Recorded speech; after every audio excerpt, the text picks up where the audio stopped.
Hey everybody, it's Mike Frieder here with On-Call Compliance Solutions, and I'm back with another compliance tip of the week. This week we're talking about CMMC control CM L2-3.4.1. Establish and maintain baseline configurations and inventories of organizational systems, including hardware, software, firmware, and documentation throughout the respective system development life cycles.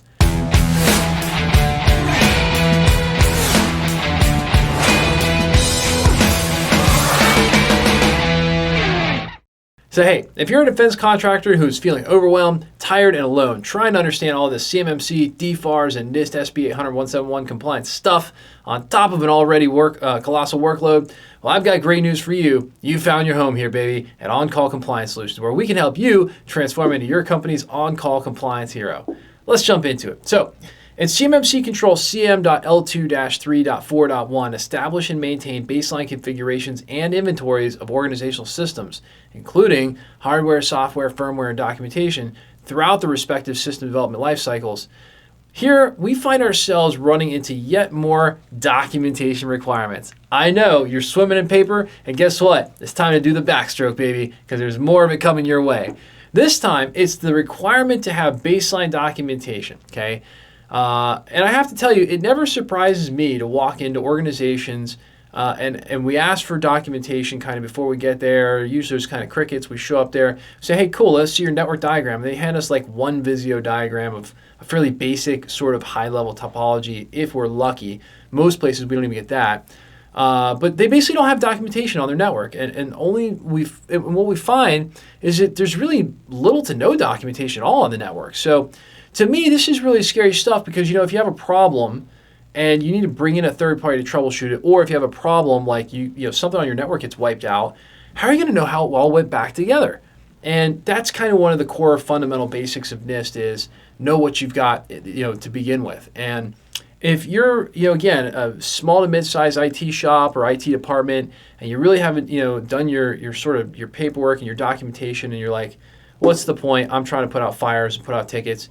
Here's what I'll tell you. It's so worth it, all right? It's one of those things, you don't have to do it terribly often, but for one thing, if you're a defense contractor, you're required by law to have that stuff on paper. That way you can demonstrate to an assessor or someone in the DoD what exactly you have going on if there's a question about it or if you're attacked. It's really, really important. And you're going to look really silly if something bad happens and you can't even whip out some basic network documentation. Now, there are lots and lots of cool ways to do it. If you're just needing a really fast way to do it, we have some automated methods along with some people that will help you with the risk management piece and even the review of the documentation piece. We also do that. That is definitely a service that we offer. And again, we can help you every step of the way when it comes to compliance, network audits, documentation, things like that. I'll get into that a little bit later. But for now, let's check out what the assessors are looking for on this one and how to make them happy.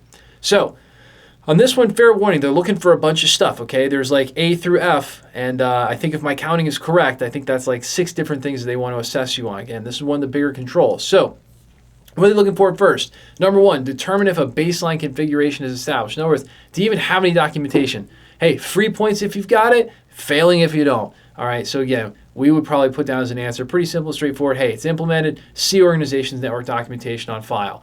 Again, one of the first things we do whenever we step into any client that we're helping to get compliant is we run some pretty awesome software that essentially takes care of every bit of this and creates some amazing, amazing network documentation, performs internal and external network audits and penetration tests and things like that. So again, it's really for us, it's like square one. We can't even understand your network until we do that. All right, assessment point number 2, determine if the baseline configuration includes hardware, software, firmware, and documentation. Again, this is on you, right? So it's assuming that you've got that, but you have to go to that level, right? Hardware, software, yes, they want a list of every piece of software you're running. Why? Because if you got a baseline, you got some other weird software, you can refer back to the baseline and, well, you'll know that it was always there or that it wasn't. So either way, it's still pretty important. And again, the answer itself is the same. It's implemented, see the organization's network documentation that's on file. Have it available for your assessor, have it available for your boss, only if you want to keep your job, right? All right, point number 3, determine if the baseline configuration is maintained. Now we get a little bit more complicated, right? Has it been reviewed? Has it been updated throughout the system development lifecycle? Okay.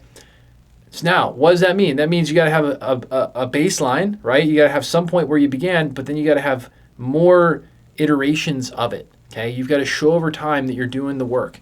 all right, and you're updating it, and you've got new versions of it, okay? This is all very important. We love using ticketing systems to keep track of everything that we do, and we'll put this year's as an attachment to a service ticket. It's a great way to keep track of it.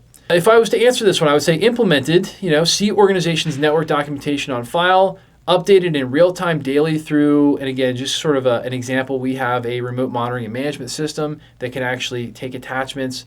It includes a ticketing system. And so again, we actually say, see our ticketing system for annual service tickets on network documentation updating. Again, lots of flexibility in what the answer could be, but the idea really is that you've got history on it.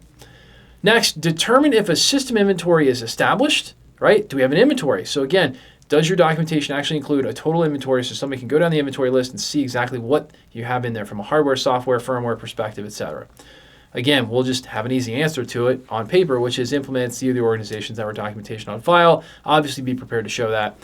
Determine if the system inventory includes hardware, software, firmware, and documentation. Again, by now, you're just kind of repeating yourself. I don't know why they have this extra assessment point in here, but I did write this thing, and I'm sure there's a really good reason to really get super granular on what that documentation's got to have in it. Again, same answer really is see the organization's network documentation on file, and then you're gonna basically break out all your reports for that assessor.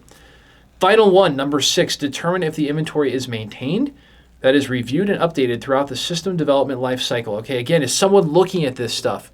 Okay, can you point to a service ticket where you went back and said, hey, Freddie, in tech support on tier 1, go look at the network diagram if you want to figure out how that works. Okay, hopefully that's a yes. So again, implement C organization's network documentation on file. Again, guys, they're not looking for brain surgery here. You just got to have some ability to basically say, hey, look, here it is. It's in our ticketing system. We can refer back to it when needed. All right, awesome. And again, that should cover everything for this control. But if you got 109 more to go, no worries, because at On-Call, we work with defense contractors just like you who've had this DFARS, NIST, ITAR, and CMMC compliance stuff dropped into their laps like a seagull on a sunny day. We teach you how to level up and be a proper on-call compliance hero for your company, eliminating gaps, gray areas, and getting this solved, all while showing you how to leverage compliance as your secret weapon to land more defense work with higher profit margins. Now, that's what becoming an on-call compliance hero can do for you. And if you're looking for more help getting compliant, our compliance experts are always on call for you. You can visit cmmccompliancesecrets.com or check out the bio below for links to get help right now. Like literally right now. If you go there, you can self-schedule time with one of our certified compliance experts, and I bet they're available right now. Yeah, pretty much all the time. If you love the content we're putting out here for you, help us out with a big thumbs up on that like button, or even better, smash that subscribe button and get the latest compliance content as soon as our compliance nerds roll it out. Until the next compliance tip, my friends, stay safe and secure out there. Hit us in the comments below to let us know what you'd like to know more about when it comes to information security and compliance, and I'll see you on the next one.